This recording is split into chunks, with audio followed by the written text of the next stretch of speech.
Hi, all you wonderful souls. This is Nora Yolles Young, and today I'm talking about fear. And as many of you know, there's a lot of reasons in the world to be focusing on things that make us feel really, really crappy. There are natural disasters happening. There have been natural disasters happening. There's a lot of suffering going on.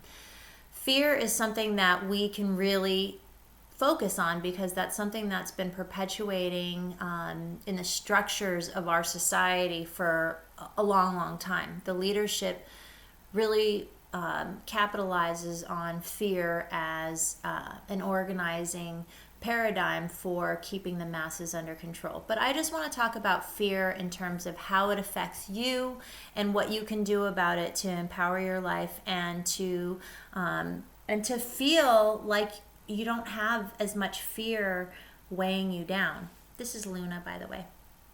So I'm not going to talk about the kind of fear you feel just before you fall off a cliff, or I'm not going to talk about the kind of fear, if you're about to get into a car accident. Those are just natural responses to those situations. I'm talking more about the long-term, very hard on your body, debilitating effects of fear over a long period of time.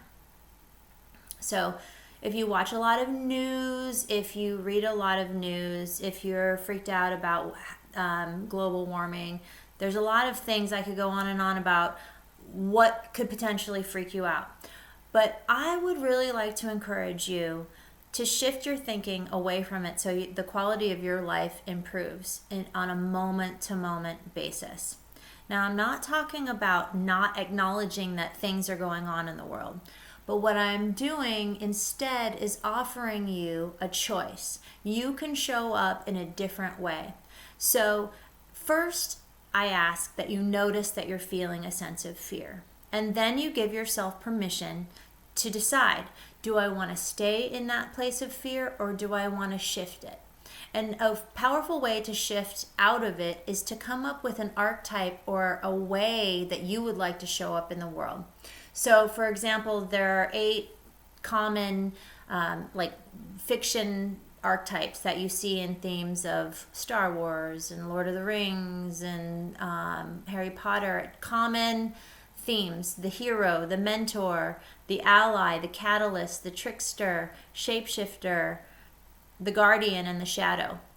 You get to decide. And so I'll go through those a little bit. The hero also could be the warrior. And I like to show up as a warrior. So if I'm feeling fear, I connect in and see. Sometimes, I'm also a mom, so sometimes I want to soften and be more of a mother. And that would be the mentor. But sometimes I want to share with my children creative ways of getting through difficult situations. And so the warrior in me likes to stand forward and stand firm. And this isn't the person who likes to fight. I don't want you to confuse that with somebody who's going to pull out a bazooka and just blow everybody away.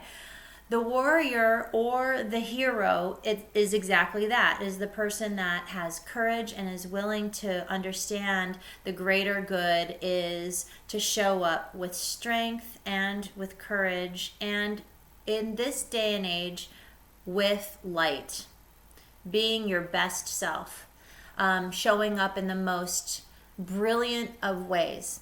And the mentor does that too. The mentor is, I think you could associate that with Mother Mary energies, or you could, or Mother Teresa, compassionate, unconditionally loving feminine energies, perhaps Kuan Yin. The ally, perhaps you're not a person who wants to show up in a really massive high pressure leadership position. You can be the support through the ally position. You can be supportive and just be a part of humanity that is contributing their light, because your light is extremely important. And I want you to understand that everything that you offer has a powerful impact on the world, whether it's choosing positively or negatively or not managing your energy at all. Because when we don't manage our energy and we just sort of react one step in front of the other, you become less inclined to have intentionality in how you create your reality. And that's really what I'm talking about here, is creating the reality that you want. And that is a reality where all are thriving and living a joyful life. And that is absolutely possible.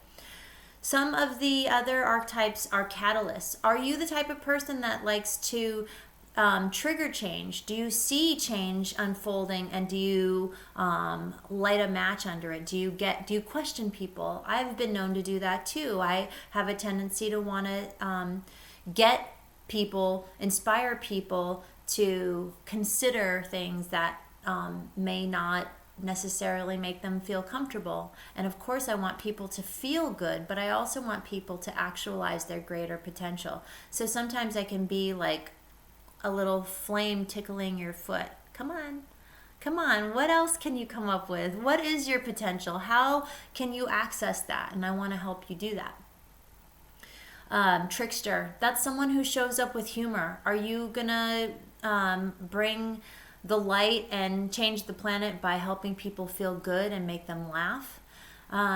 Maybe check in with yourself. Is your humor making people laugh, or is it putting people down? You get to choose how you show up.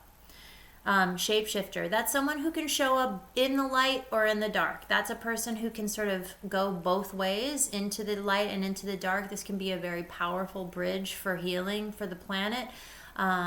People who are in covert operations and organizations that are trying to liberate the planet may understand this. Perhaps this is working more on an energetic level, and you know who you are. Are you a guardian? A guardian sort of speaks for themselves. That is an archetype of someone who looks over people and is a powerful watch person. The thing about being a watch person in our society is gotten to the point where there's so much fear associated with watching, it becomes a hypervigilance. And so when you become hypervigilant in your life and you don't have a safe place to retreat to within yourself, or even in your home or your environment or social group, that's hard on the nervous system, and that's hard for you to be a co-creator in your reality. It's in a positive way. It ends up being a rough ride if hypervigilance is a common state of being for you. So just know that there are ways of working through it. And if what I'm talking about resonates with you, awesome. If not, I encourage you to consider finding other people that help you with this. And then a shadow person, that is the villain, but we all have that part of ourselves internally too. So for example, working in hypnosis, I've had the opportunity to have a lot of past life regressions, and not all of my past lifetimes were good. And I'll share this with you. I have awareness of a few past lives where I was very dark, cold person, and one of them was just a memory that came to me where I was very dark and had very dark business practices. And I remember just right before my that lifetime was ended by someone shooting me in the back of the head. And the cool thing about recollections, I don't have an emotional attachment to that lifetime, but I do understand that was actually me, and it helps me to have a more compassionate view of people who are perceived as evil or villainous in this world. They're people too, and not that they shouldn't reconcile bad deeds, or that they shouldn't take responsibility for bad deeds. They should. But we all have had thousands of lifetimes, and just consider that maybe one of your lifetimes, or many of them, came from a place that you've evolved from. And so some of my guidance has told me, Nora, you shouldn't ever be afraid, because where you came from was no stone left unturned, and you definitely experienced the light and chose the light honestly. And so I choose the light now. I work firmly in the light, and the light is my jam. So I hope this has been helpful for you, and I encourage you to really allow yourself to start feeling more joy. If you're feeling like crap, if you're feeling angry or anxious, trust that there's a lot of support and energy that is encouraging you, and perhaps that tension that you're feeling, that compression you're feeling, is something that's deep inside of you that your inner being wants to release. I tell my clients all the time, drink lots of yummy cool water, take lots of baths with bath salts. Those are really healing for your auric field. Have conversations with people you know and trust. And again, if you don't know anybody that you can trust or talk to me, go online, find healers or people who are saying things to you that you resonate with, and just get active. Find yourself in all of this wonderful information that's out there, and just know, and until you find something that resonates and feels good and feels authentic to you, keep looking. Don't ever give up, because you came here to learn about yourself and to express yourself and to shine that bright, bright light that you have. So on that note, thanks so much for listening, and have a beautiful Monday.